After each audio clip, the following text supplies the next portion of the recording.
الحمدللہ والصلاة والسلام علی رسول اللہ۔ السلام علیکم ورحمۃ اللہ وبرکاتہ۔ یقیناً تمام سننے والے دیکھنے والے خیر و عافیت سے ہوں گے۔ آج کی ہماری حدیث جس کا عنوان اللہ تبارک و تعالی کا فضل ہی انسان کو لالچ سے بچا سکتا ہے۔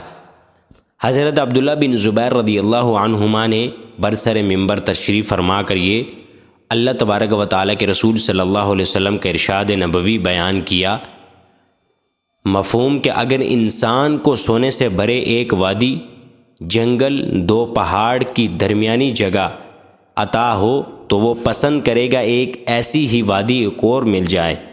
اگر اسے دوسری وادی مل جائے تو وہ تیسری وادی کی خواہش کرے گا، اور ابن آدم کا پیٹ قبر کی مٹی ہی بھر سکتی ہے، البتہ جو توبہ کرے اللہ اس پر کرم و رحم فرماتا ہے۔